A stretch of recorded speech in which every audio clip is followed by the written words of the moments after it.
Bwana Yesu asifiwe. Ninakusalimu kupitia jina la Yesu aliye hai. Ni siku nyingine tena ambayo Mungu ametupa nafasi kwa ajili ya kusikiliza neno lake. Basi nikuombe fuatana pamoja nami ili uweze kusikia kile ambacho Mungu amekusudia siku ya leo. Somo letu linasema maisha ya dhambi yanavyomtoa mtu kwenye nafasi yake. Maisha ya dhambi yanavyomtoa mtu kwenye nafasi yake. Kwa nini maisha ya dhambi? Kwa nini tunazungumzia dhambi? Dhambi ndo kitu ambacho kinaweza kikakutoa kwenye lile kusudi ambalo Mungu amekufanyia.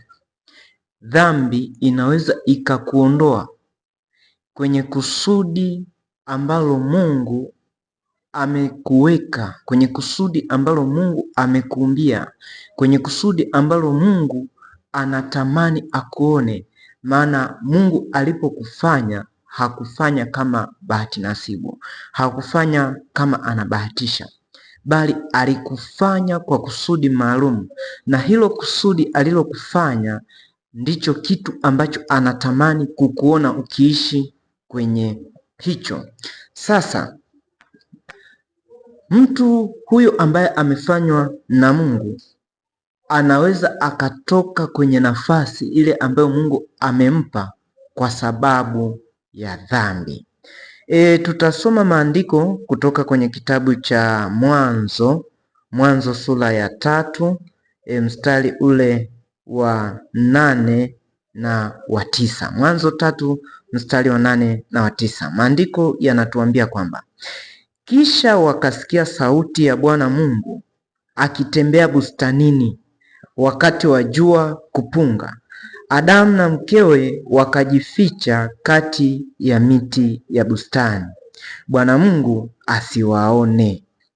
Bwana Mungu akamwambia Adamu. Bwana Mungu akamwita Adamu akamwambia, uko wapi? Mstari wa 9 unasema Bwana Mungu akamwita Adamu akamwambia, Adamu, uko wapi? Ukisoma kuanzia mistari hii ile pale ya juu kwenye Mwanzo hii sura ya 3 unakutana na habari za nyoka kama mnyama ambaye alikuwa ni mwelevu kupita wanyama wote ambao Bwana Mungu aliwafanya katika bustani. Nyoka anamdanganya Eva na Eva anaingia kwenye mtego wa nyoka. Sasa Bwana Mungu alikuwa na tabia ya kuwatembelea kila jioni. Biblia inasema muda wa jua kupunga. Sasa wakati anaenda kuwatembelea akakuta hawapo pale ambapo amemkabidhi Adamu, akakuta hawapo pale ambapo Mungu amekusudia kuwakuta au ambapo anawakutaga siku zote. Ndio maana waliposikia Bwana Mungu anatembea katika bustani, kitu cha kwanza wakajificha na uso wa Mungu, Mungu asiwaone.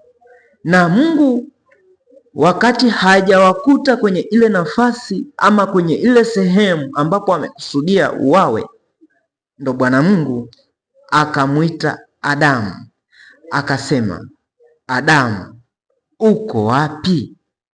Nimesema kwamba kwenye maisha haya Mungu ametupa nafasi nyingi sana, na katika hizo nafasi kitu kinachoweza kikatutoa kwenye hizo nafasi ambazo Bwana Mungu ametumba ni dhambi, maisha ya dhambi. Zipo nafasi nyingi, nafasi za uongozi, nafasi za kisiasa, nafasi za kiroho, nafasi za kijamii, nafasi za kifamilia. Kwenye nafasi yoyote ile ambayo Mungu amekuweka, maisha ya dhambi yanaweza yakakutoa kwenye hiyo nafasi pasipo hata wewe kujijua kama umeondolewa. Inawezekana ukabaki upo kwenye hiyo nafasi kama kivuli tu, lakini ile nature ya Mungu, ile asili ya Mungu ndani yako imeshakutoka. Wewe umekaa pale kama mdoli. Bwana Yesu asifiwe sana. Sasa maisha ya uovu ni maisha ambayo yanamtoa mtu kwenye nafasi ambayo Mungu amemwekea. Uovu lazima utaondoa position kiroho, kiuongozi, maisha ya ndoa na maisha yoyote yale ambayo Mungu amekuwekea.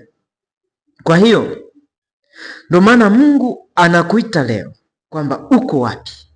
Mungu amekuweka kwenye uongozi, lakini kila anaporudi kwenye ile nafasi ambayo amekuweka wewe haupo, anauliza uko wapi? Sasa siku ya leo Mungu anakuhitaji urudi kwenye nafasi yako. Mungu anakuhitaji urudi kwenye position yako. Mungu anakuhitaji urudi ukae pale ambapo amekuumba. Mungu anahitaji urudi pale ambapo anakusudia uwe.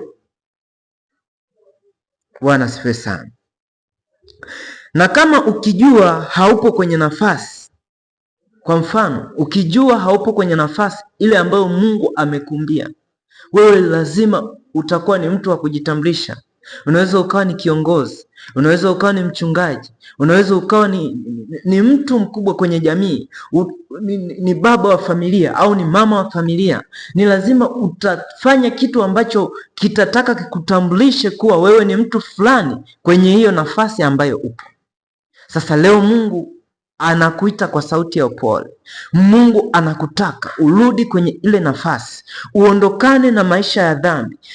Dhambi ilimfanya Adamu atoke kwenye nafasi ambayo Mungu alimwekea. Dhambi ilimfanya Adamu asikae kwenye nafasi ambayo Mungu alikuwa amemweka kwenye hiyo nafasi ya kuitunza bustani. Mungu anakuja kuwatembelea, anawakuta hawapo. Hivyo wewe unayenitazama hapo, wewe kaka, wewe baba, wewe mama, wewe dada, wewe kijana na wewe binti, rudi kwenye nafasi ile ambayo Mungu amekuumbia. Unaweza ukawa kiongozi. Wewe kazi yako ni kujitambulisha, mimi ni diwani, mimi ni mbunge, mimi ni waziri, mimi ni nafasi fulani, mimi ni mchungaji, mimi ni askofu, mimi ni fulani. Mungu akikuweka kwenye hiyo nafasi, hakuna ulazima wa kutaka kujitambulisha ili utambulikane kwamba wewe ndiye ambaye upo kwenye hiyo nafasi. Maisha ya dhambi yatakufanya utafute namna ya kujitambulisha. Rudi leo hii, nakwambia, rudi kwenye nafasi ile ambayo Mungu amekuwekea. Yupo mtu mmoja anaitwa Danieli. Ukisoma kitabu cha Danieli ile sura ya 4 mstari wa 28 hadi ule wa 37. Danieli 4:28 hadi 37. Hizi ni habari za mfalme mmoja anaitwa Nebukadreza. Huyu ni mfalme ambaye alikuwa ni mfalme wa Babeli na ni mfalme ambaye alikuwa na nguvu ya kiutawala. Sasa kutokana na kiburi na kutokumpa Mungu nafasi kwenye utawala wake, Mungu alimuondoa akampeleka mwituni, akaishi kama mnyama kwa miaka 7, akateseka miaka 7 kwenye nafasi yake. Wala watu wafuasi wake hawakuweza kumtafuta kwamba mfalme yuko wapi, lakini baada ya miaka 7 ndipo anarudi kwenye nafasi yake, anarudi kwenye sehemu yake, mara baada ya kumtambua Mungu ni nani. Leo hii ninakuonya, angali bado unapumua, angali bado upo hai, hebu tambua nafasi ya Mungu kwenye maisha yako. Tambua nafasi ya Mungu kwenye jambo lako. Iwe eza una uzima, unaona kwamba maradhi yako mbali na wewe, magonjwa yako mbali na wewe, uzima unao, uko tele, unajiona kwamba tayari umefika, yamkini uko vizuri kiuchumi, ama uko vizuri kwenye maeneo yoyote yale. Wewe ni kiongozi wa kisiasa, wewe ni kiongozi wa kiserikali, wewe ni kiongozi wa kijamii, wewe ni kiongozi kwenye nafasi yoyote ile ambayo upo. Rudi kwenye nafasi ya Mungu. Mungu anataka urudi. Mtambue Mungu. Maisha ambayo unaishi, mtambue Mungu ili utoke kwenye hiyo dhambi ambayo imekukamata, utoke kwenye hiyo dhambi ambayo inakutesa. Mstari wa mwisho tutasoma Isaya 42 na ule mstari wa 20 Isaya 42 mstari wa 22, Biblia inasema, lakini watu hawa ni watu walioibiwa na kutekwa, wote wamenaswa katika mashimo, wamefichwa katika magereza, wamekuwa mawindo wala hapana aokoaye, wamekuwa mateka wala hapana asemaye rudisha. Sasa mimi ninarudisha maisha, nafasi ya Mungu kwenye moyo wako irudi, ili utoke kwenye hiyo dhambi ambayo imekufunga. Umefika mpaka kiwango hutambui nafasi ya Mungu kwa sababu ya dhambi. Imekupa uhalali, dhambi imechukua uhalali kwenye maisha yako, nafasi ya Mungu imetoka. Hebu mpe Mungu. Hili ni neno ambalo limekuja, ni neno la upendo ambalo nataka likuchomoe kwenye hiyo addiction ambayo imekutoa kwenye kile ambacho Mungu amekuumbia, imekutoa kwenye ile nafasi ambayo Mungu ameifanya kwako, imekutoa kwenye ile nafasi ambayo Mungu anatamani akuone, vile ambavyo kuna vitu ambavyo Mungu ambavyo ni potential, vitu vya muhimu sana Mungu amewekeza ndani yako, lakini hivyo vitu havishine, hivyo vitu havilaizi, hivyo vitu havistawi kwa sababu maisha ya dhambi yamesimama, yametawala moyo wako. Maisha ya dhambi yametawala maisha yako. Sasa leo nakwambia, rudi kwenye nafasi ya kumtambua Mungu ni nani. Rudi kwenye nafasi, nakwambia rudi kwenye nafasi, mpe Mungu nafasi ili uweze kurudi kwenye maisha ya usalama. Bwana Yesu asifiwe sana. Kwa hiyo ili uweze kutoka kwenye maisha hayo ya dhambi, ni lazima utambue nafasi ya Mungu kwenye moyo wako, utambue nafasi ya Mungu kwenye kila jambo unalolifanya, utambue nafasi ya Mungu kwenye ndoa yako, utambue nafasi ya Mungu kwenye mahusiano yako, utambue nafasi ya Mungu kwenye uchumi wako, utambue nafasi ya Mungu kwenye kazi yako, utambue nafasi ya Mungu kwenye huduma yako, utambue nafasi ya Mungu kwenye kila eneo katika maisha yako. Kama wewe ni mtumishi, kama wewe ni mtumishi wa serikali, kama wewe ni mtumishi wa umma, kama wewe ni mtumishi katika nafasi ya kumtumikia Mungu, hebu simama kwenye hiyo nafasi ambayo Mungu amekuweka, kutambua nafasi ya Mungu, kisha jiepushe mbali na maisha ya dhambi. Jiepushe mbali na maisha ya dhambi. Mungu anamuuliza Adamu, uko wapi? Sasa toa lile neno Adamu, weka jina lako. Uko wapi? Uko wapi? Bwana Yesu asifiwe sana. Bwana Yesu asifiwe sana. Tambua nafasi ya Mungu kwenye kila jambo unalolifanya. Kwa hiyo mtu yeyote ambaye atatambua nafasi ya Mungu kwake, mtu huyo maisha ya dhambi hayatachukua nafasi, maisha ya dhambi hayatakuwa na nguvu. Basi kwa kuishia hapo, hebu niombe na wewe Mungu akusaidie. Baba, katika jina la Yesu, ninakuomba kwa ajili ya huyu mtu ambaye anafuatilia.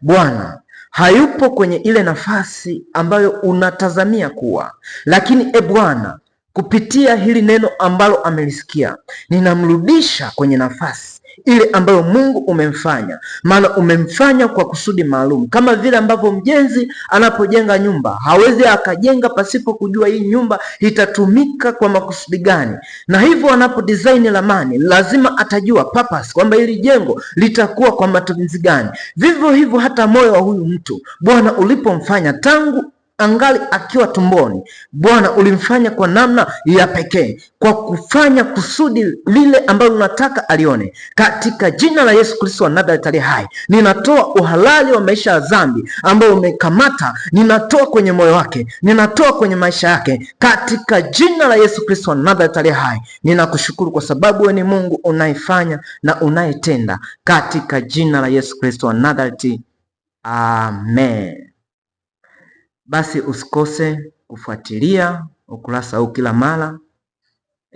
Kuna kitu cha muhimu sana ambacho Mungu ameachilia kwa ajili yako, na Mungu wa mbinguni akubariki sana sana sana. Tufuatilie kwenye YouTube, pia Facebook kwa jina Audience Mbeya. Barikiwe sana na Mungu awatunze.